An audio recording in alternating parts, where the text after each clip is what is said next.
Hello students, welcome back to the topic maths classes. Hope you are enjoying the videos. हम लोगों ने AP start किया था, जिसमें हम लोगों ने अभी अपना nth टर्म भी कवर कर लिया है और सम ऑफ फर्स्ट एन टर्म्स भी हम लोग कवर कर चुके हैं, राइट। जो कॉन्सेप्ट होता है वो हम लोग पढ़ चुके हैं, राइट। आज की वीडियो में जो हम पढ़ने वाले हैं, आज की वीडियो में हम कुछ अलग पढ़ेंगे, जहां से क्वेश्चन मतलब एपीसी ही रिलेटेड है हमारा, लेकिन सीबीएसई में यहाँ से क्वेश्चन आ जाते हैं, ठीक है बेटा। तो आपको हर एक चीज कॉन्सेप्ट की नॉलेज होनी चाहिए कि कहाँ से कैसे कैसे कॉन्सेप्ट होते हैं और क्या क्या हमारे क्वेश्चंस बन सकते हैं, ठीक है बेटा। तो आज की वीडियो का टॉपिक है वो है selection of terms in an AP. ये कब यूज होते हैं वो मैं आपको बताता हूँ, ठीक है। अब किस टाइप ऑफ क्वेश्चन में आप इसको यूज करने वाले हो, ठीक है बेटा। और हाँ, एक और चीज, आप ना जो वीडियो क्वालिटी होती है, आप अपनी यूट्यूब पे उसको 720 पिक्सल सेट करके वीडियो को देखा कीजिए। आपको बहुत अच्छा मतलब एकदम क्लियर स्क्रीन दिखाई देगी। मे बी की 360 पिक्सल में आपको वो उतने अच्छे से नहीं दिखती हो, ठीक है। ये चीज जब मैं अपनी वीडियो को एक बार चेक कर रहा था तो मुझे भी दिखा था ऐसे। मैं 360 पिक्सल में उतना अच्छे से नहीं दिख रहा था, but when I switch to 720 pixel, वो यूट्यूब की जो सेटिंग्स होती है वीडियो क्वालिटी पर, तो मुझे भी अपनी ना वीडियो काफी अच्छी दिखाई दे रही थी, ठीक है बेटा। तो चलिए हम स्टार्ट करते हैं, ठीक है बेटा जी। देखो, selection of terms in an AP आप किस तरीके से आप सिलेक्ट करोगे। मैंने लिखा हुआ है अगर 3 टर्म्स होंगी किसी एपी में, हाँ जी, तो आपको अगर आपको 3 टर्म्स की रिक्वायरमेंट है, you don't know AP in this case, ठीक है बेटा। एपी आपको नहीं पता होती है, आपको एक एपी बनानी है, ठीक है बेटा जी। तो आप कैसे सिलेक्ट करते हो, ए माइनस डी, ए प्लस डी, इस तरीके से आप 3 टर्म सिलेक्ट करोगे, ठीक है बेटा। ये आपको बेसिकली लर्न कर लेना है, हाँ जी। कैसे आप करोगे, ए माइनस डी, ए और ए प्लस डी, इस तरीके से करोगे। अभी आपको क्वेश्चन का टाइप ही मैं बताऊंगा कि अब आप कब यूज करोगे, कहां पे आप इसको अप्लाई करने वाले हो, ठीक है बेटा जी।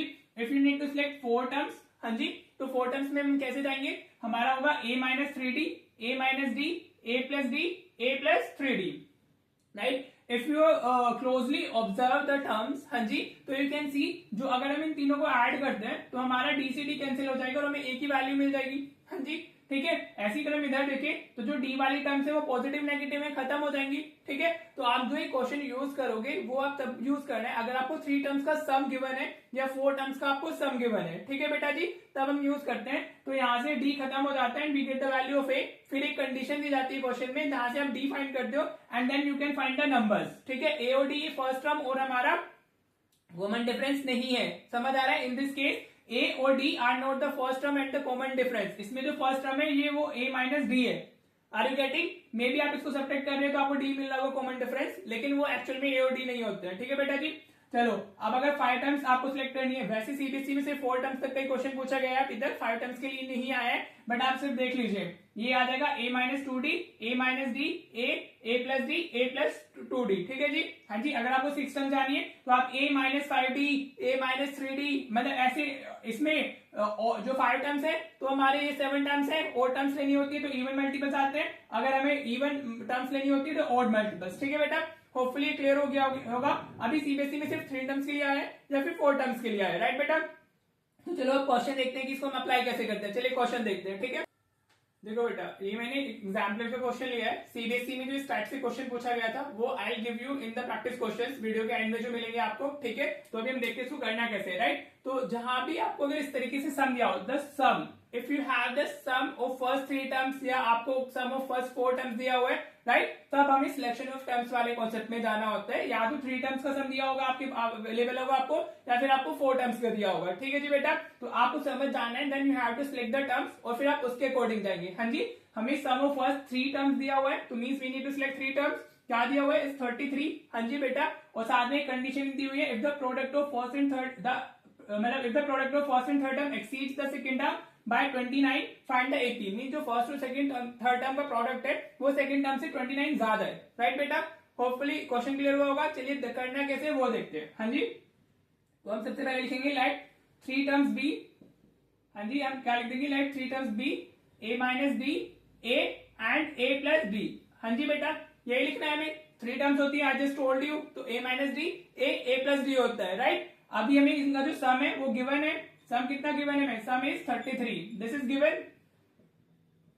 हाँ जी, राइट। अब आप अगर जो तीनों टर्म्स है उनको ऐड करते हो तो what you will get 33। So just add the terms, तो ये a minus d plus a plus d हो जाएगा। So this is equal to what, 33, right. Now you can see minus d और प्लस डी ये cancel हो गया। What you have now, a plus a, तो 3a मिल गया आपको 33। तो a की वैल्यू कितनी आ जाएगी, इट विल बी 11। समझ आ रहा है बेटा। होपफुली अगर ये तो क्लियर होगा ना, 3 इधर डिवीजन में जाएगा तो 33 डिवाइडेड बाय 3 हमारा 11 हो जाएगा, राइट बेटा।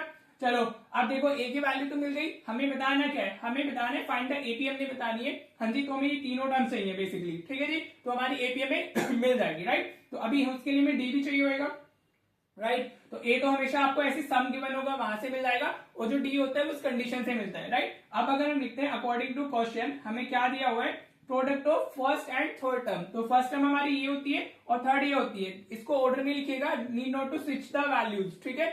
तो आप a minus D A plus D इस तरीके से लिखेगा, ठीक है जी। तो product of first and third मतलब a minus D into A plus D, ये हो गया हमारे product of first and third. हाँ जी, और साथ में क्या दिया हुआ है, exceeds the second term by 29। तो दिस इज इक्वल्स टू हमारा सेकंड टर्म से हमारा कितना ज्यादा है, 29 ज्यादा है। हाँ जी, this is what it is, this is what which is given in the question. हाँ जी, product of first and third is equals to second term से 29 ज्यादा। होपफुली क्लियर हो गया होगा। अभी a minus D A plus d, हम इसको ऐसे लिख सकते हैं a square minus d square. हाँ जी, ये आइडेंटिटी होती है ना, ए square minus d square, a plus b A minus b, इस तरीके से आइडेंटिटी होती है। यहाँ a minus D A plus d लिखा हुआ है, तो हमने a square minus d square लिख लिया है, right. So this is equal to what, A plus 29। हाँ जी, अब ए की वैल्यू हमारे पास में है, तो अब हम इसको सब्स्टिट्यूट कर सकते हैं। तो डाल दीजिए वैल्यू, 11 का स्क्वायर हो जाएगा माइनस डी स्क्वायर, वो हमने फाइंड करना है। ये 11 प्लस 29 हो गया, राइट बेटा। ये तो कैलकुलेशन से again if you know the calculations, तो आप वीडियो फॉरवर्ड किया कीजिए और आगे कॉन्सेप्ट पे आ जाया कीजिए, राइट। अब ऐसे कॉन्सेप्ट कुछ ऐसे है नहीं, वो एपी कैसे बनानी है वो मेन कॉन्सेप्ट होएगा, राइट। तो this is 121 minus d square, ये ऐड करोगे तो कितना मिलेगा, यू विल गेट 40 मिल जाएगा। अब 121 को उधर शिफ्ट कर दीजिए, तो माइनस डी स्क्वायर 40 माइनस 121 हो जाएगा। हाँ जी बेटा, क्लियर हो रहा है। तो माइनस डी स्क्वायर आपको कितना मिलेगा, माइनस 81। तो माइनस से माइनस कैंसिल हो गया, तो डी स्क्वायर कितना हो गया हमारा, इट्स हमारा 81। तो डी की वैल्यू कितनी आएगी हमारी, प्लस माइनस 9 आ जाएगी। If you are shifting square to that side, तो वो रूट में कन्वर्ट हो जाता है, और साथ में प्लस माइनस में दो वैल्यूज मिलती है आपको। अब आपका डी प्लस 9 भी हो सकता है, माइनस 9 भी हो सकता है, ठीक है जी। अब आपको ए और डी की वैल्यू मिल गई, बट वो आपसे नहीं पूछा गया है।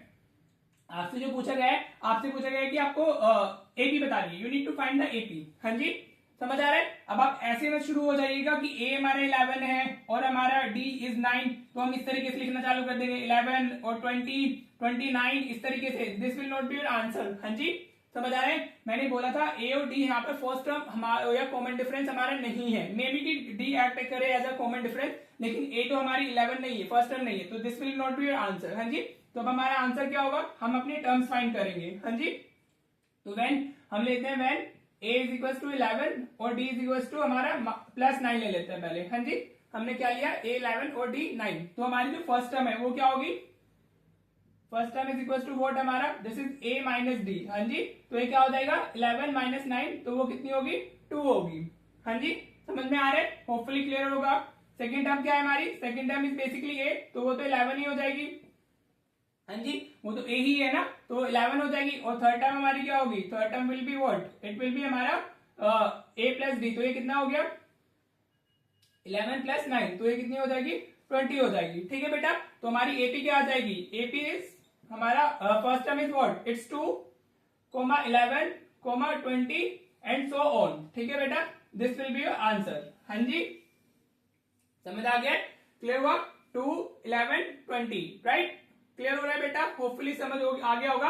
अगर आप इसको वो लेते हो d माइनस 9 लोगे, तो वैन इस तरीके से आप लिख सकते हो a is equal to 11 and d is equal to minus 9, तो सिर्फ इसका ऑर्डर चेंज हो जाता है। मींस तो जो आपकी एपी होगी ये हो जाएगी 20, 11, 2 एंड सो ऑन, राइट। तो ये आपकी दो एपी हो सकती है इस क्वेश्चन के लिए। ठीक है बेटा, अगर आप इस तरीके से करके आओगे तो you will get full marks. Hopefully समझ आ गया होगा। The main thing is a को फर्स्ट टर्म नहीं समझना है, ए को फर्स्ट टर्म करके इस तरीके से एपी नहीं लिखनी है, ये आपका आंसर नहीं है।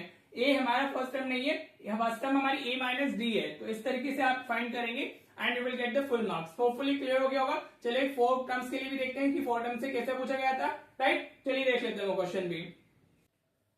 ऑलराइट बेटा, देखिए ये क्वेश्चन हमारा सीबीएसई में पूछा गया था, आई थिंक 2016 में पूछा गया था, उसके बाद भी आया हमारा, राइट। तो आपको करना क्या, ये सेम कॉन्सेप्ट जो हम आज पढ़ रहे हैं उसी पे बेस्ड है हमारा। हाँ जी, तो इसका अगर हम क्या क्वेश्चन है, देखो डिवाइड 56 इन 4 पार्ट्स, हमें 56 को 4 पार्ट्स में डिवाइड करना है, राइट। तो अगर आप 56 को 4 पार्ट्स में डिवाइड करते हो, तो अगर आप उन पार्ट्स को ऐड करोगे तो यू विल वापस गेट ना 56। हाँ जी, अगर मैंने अगर 10 को मुझे 2 पार्ट्स में डिवाइड करना है, मैंने 3 और 7 में डिवाइड कर दिया है, तो if I am adding 3 and 7 तो आई विल गेट 10 अगेन, हाँ जी, तो इसमें भी आपको जो सम है वो अवेलेबल है। हम 56 को 4 पार्ट्स में डिवाइड कर रहे हैं विच आर इन एपी। हाँ जी, समझ आ गए? तो इसी कॉन्सेप्ट पे जाएगा। इस बार we need to select 4 terms, ठीक है जी।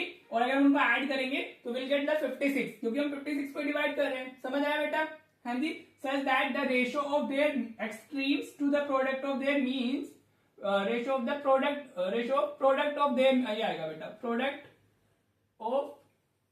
प्रोडक्ट आएगा इधर, product of their extremes to the product of their means is 5:6। अब एक्सट्रीम्स और मीन्स क्या होते हैं आई टेल यू, राइट। चलिए देखते हैं। सबसे पहले हम लिखते हैं लेट 4 पार्ट्स बी, हाँ जी, जो भी हमने पढ़ा है, क्या पढ़ा था, 4 टर्म्स के लिए में a minus 3d, a minus d और a plus d and a plus 3d लेना होता है। हाँ जी, हमने जो 4 पार्ट्स लिए वो हमने क्या लिए, a minus 3d, a minus d, a plus d, a plus 3d। Even parts में इजी होता है, जो नेगेटिव में उतने पॉजिटिव में मिले हैं। हाँ जी, क्लियर, होपफुली समझ आ गया होगा। अब हमें क्या पता है, देखो हमने 56 को इन 4 पार्ट्स में डिवाइड कर दिया। हाँ जी बेटा, तो if I am adding all this, देखो फर्स्ट ऑफ ऑल एक्सट्रीम्स और मीन्स की बात करते हैं। देखो ये जो एक्सट्रीम्स मतलब ये जो एजेस होती है, फर्स्ट एंड लास्ट, इनको बोलते हैं हम लोग एक्सट्रीम्स। क्या बोलते हैं? एक्सट्रीम्स, फर्स्ट और लास्ट, या जो एंड्स में लिखी होती है, ये इधर एंड है, ये इस तरफ एंड है हमारा। हाँ जी, तो इनको बोलते हैं एक्सट्रीम्स। और जो इसमें सेंटर में लिखी होती है दे आर कॉल्ड मीन्स। इनको क्या बोलते हैं हम लोग? मीन्स। क्लियर हो गया?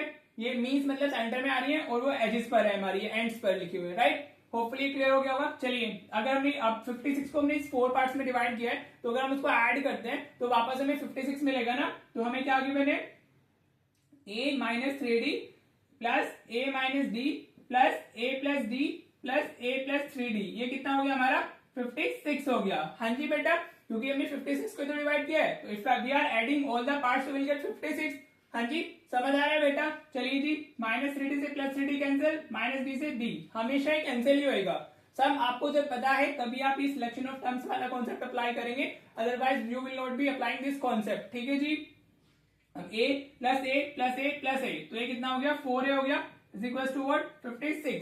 हाँ जी, तो a कितना आ जाएगा हमारा? a विल बी 14, ठीक है जी। a तो मिल गया है, होपफुली समझ आ रहा होगा। जैसे लास्ट क्वेश्चन किया था वैसे यही, फिर जो कंडीशन होती है वो चेंज होती है हर क्वेश्चन में। हाँ जी, सम तो हमेशा पता ही होगा आपको, राइट। तो जो कंडीशन है अब उसको यूज कर लेते हैं। अब वो क्या कह रहा है, ratio product of their means to the product of their extremes to the product of their means. हाँ जी, तो we can write according to question, ATQ आप ऐसे लिख सकते हो। अकॉर्डिंग टू क्वेश्चन पूरा लिखने की जरूरत नहीं होती है, एटीक्यू चलता है, राइट। तो हमें क्या दिया हुआ है, अगर हम एक्सट्रीम्स का प्रोडक्ट लेते हैं तो a माइनस 3d और a प्लस 3d हो जाएगा, राइट, डिवाइडेड बाय रेशियो को हम उसमें भी लिख ले रहे हैं, अपना फ्रैक्शन की फॉर्म में लिख ले रहे हैं। मीन्स का रेशियो कितना है, a माइनस डी और a plus D, this is the ratio for means हमारा। वो किसके इक्वल है हमारा, इट इज इक्वल टू 5/6, ठीक है। हाँ जी बेटा, देखो कुछ बच्चे क्या करते हैं, वो यहाँ पे a की वैल्यू डाल देते हैं, लेकिन आई डोंट प्रीफर दैट। हम सबसे पहले इसको सिंप्लीफाई करेंगे। आप जब भी वैल्यू सब्स्टिट्यूट करते हो तो हमेशा सिंप्लीफाइड फॉर्म में वैल्यू सब्स्टिट्यूट करें, पहले उसको ऐसे ही सिंप्लीफाई करें अगर हो सकता है तो, राइट। चलिए, अभी a minus 3d a plus 3d, तो ये क्या हो जाएगा, this will be a square minus 9d square. Again identity से a square minus b square क्या होती है, a plus b a minus b। a minus 3d है तो a का स्क्वायर हो जाएगा और 3 का स्क्वायर 9, d का स्क्वायर d, डिवाइडेड बाय ये कितना हुआ, this will be a square minus d square, a minus b a plus d। Identity से लिख देंगे, या फिर अगर आप मल्टीप्लाई करोगे तभी भी वही आएगा। इट्स बेटर कि आप आइडेंटिटी से डायरेक्ट लिख दो। इज इक्वल टू 5/6 लिखा हुआ है हमारा। हाँ जी बेटा, क्लियर हो रहा है आपको, होपफुली समझ आ रहा होगा। अब हम क्या करेंगे, अभी हम इसको क्रॉस मल्टीप्लाई कर लेते हैं, क्योंकि हमारी जो टर्म्स है वो ऑलमोस्ट सेम है, लाइक टर्म्स है हमारी। तो हम इसको इधर डालते हैं, तो 6a square minus 9d square जाएगा, इक्वल्स में 5a square minus d square जाएगा, ठीक है बेटा। मैं ऐसे ही प्रीफर करता हूँ, पहले मैं सिंप्लीफाई करता हूँ, राइट, उसके बाद हम लोग उसपे सब्स्टिट्यूट वैल्यूज डालते हैं, तो वो इजी हो जाता है, थोड़ा सा कैलकुलेशन में फंसने के चांसेस कम हो जाते हैं, राइट बेटा।